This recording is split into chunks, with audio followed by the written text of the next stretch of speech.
got our boarding passes to Chiang Mai. Hello guys. And it's 4 a.m. Ngayon ay pupunta kami ng CR. Hi!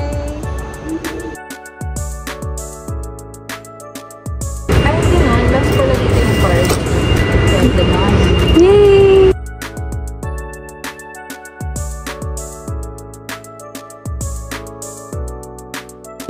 Hello guys, so nandito na kami ngayon sa Thailand, Chiang Mai. Umalis kami sa Manila na basta 12 a.m. yung boarding namin dapat, pero late na kami nakaalis. 1 na. Tapos nakarating kami dito na 3 a.m. Then yung flight namin papuntang Chiang Mai is 6 a.m. Ngayon is 5:22 na. So, saktong 5:30, punta na din kami sa boarding gate.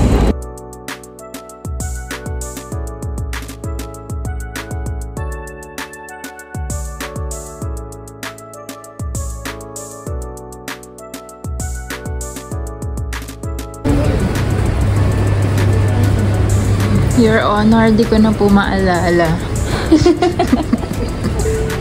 Your Honor, lumaki po siya sa farm.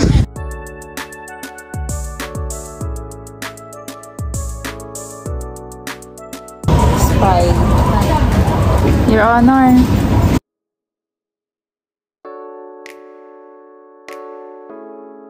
Hello guys.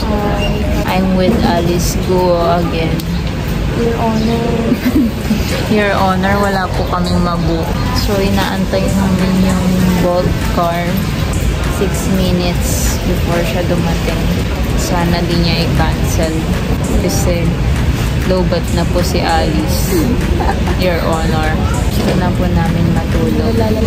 Guys, anong masasabi niyo sa legs niya? Sabi niya na evil eye daw yung legs niya.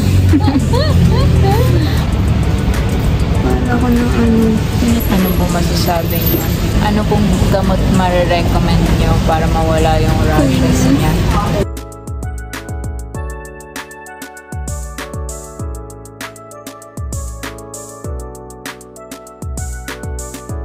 Hello guys! So, nandito na kami sa hotel from Chiang Mai Airport. Going here sa hotel ay almost 30 minutes.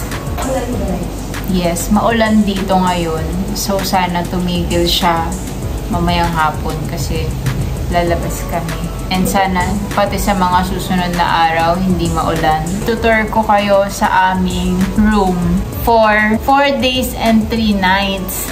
4 days and 3 nights kami dito sa Chiang Mai. Tapos, 3 days and 2 nights sa Bangkok. So, ito yung magiging room namin. Medyo greenery yung ambience dito, mapuno. Then, ito yung door namin.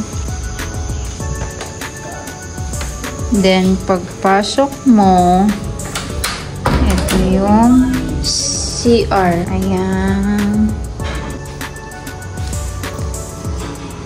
May cabinet dito. Ay, sorry. Tapos, ayan. May paupuan dito.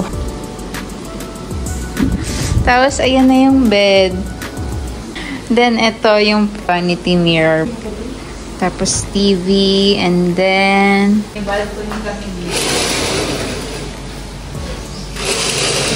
here's our balcony. Ayan.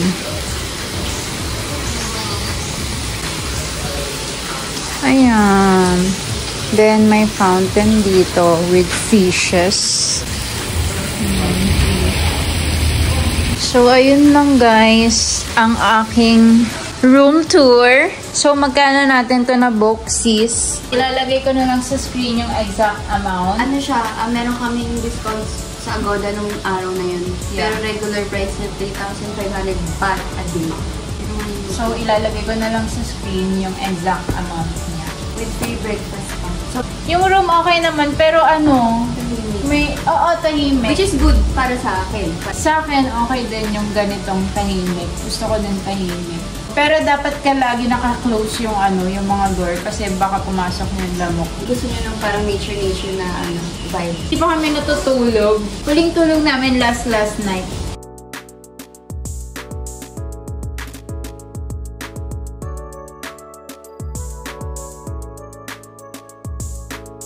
Andito kami ngayon sa labas ng room namin. So far, maganda. Ayan yung pool. Then, ayan yung ibang rooms. Then, eto, rooms din. Swimming tayo mamayang gabi to. Sige. Pag di malamig. Papakita namin sa inyo yung dito.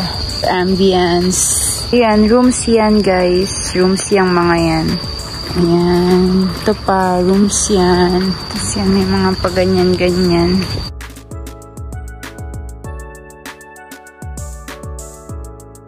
Pag-ibig ko mandang kahit pagkalayaan mo.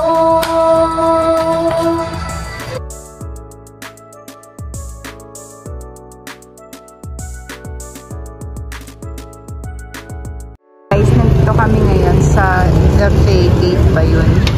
Hindi ko alam kung tama yung pronunciation ko. Ayan. Ito yung itsura niya. Then ito yung mga pigeons. Ayan. Street to. Tapos itong nasa gitna parang park siya. Ganun. Tapos ayan, yung wall ng gate. Ito yung back ng Faye Gate. Ito yun.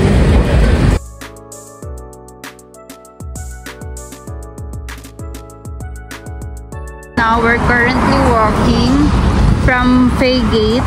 Naglalakad kami going to Jinjay Market for about 30 minutes.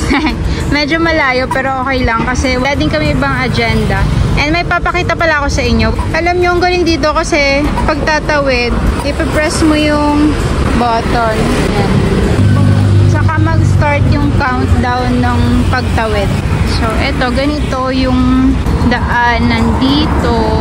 Tapos merong temple. Actually, maraming temple dito.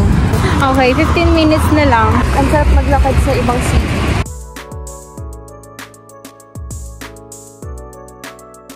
Nandito na kami sa Jinjay Market. Kaso lang, epic fail kasi hindi kami nag-research na close pala siya. May open naman pero hindi lahat ng stores open. So, nauwi kami sa Coke. Nagsa-search kami ng makakainan.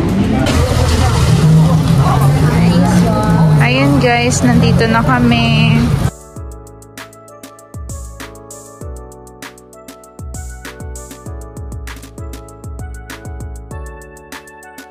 So, naka-order na kami. Yung na-order namin is beef cow soy and crab fried rice. Beef cow soy, 80 baht. Fried rice is 100 lang. Then we ordered shrimp, 8 pieces for 300 baht. It's too expensive. We have another epic moment. Yung tripod ko naiwan ko ata sa dun sa tops na pinag-standbyan namin kanina. Kasi hindi ko siya makalimutan kasi mahal yun. Tapos bago lang yun. Binili ko yun para dito. 700 pesos yun sa TikTok. Tapos eto, for 70 baht. Expensive siya. Pero gusto ko kasi ng buka juice. Dapat doon ako bibili sa last na nakitaan natin yung cake. Kaso, nung nag-shake si ate, kasi may umorder, nung nag-shake si ate, gumawa na sa bibig niya. Hindi na ako pabuloy. Ako naman, 35 pesos lang to kasi puro yellow. Ay, 25 pesos, 35 baht.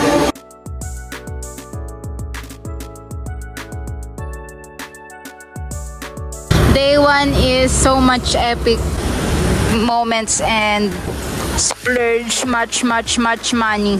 Look what I got. Nasa mood na ako ulit. Nabalikan namin yung tripod. Ayun. Oh, thank you Lord. Kasi mahal nito eh.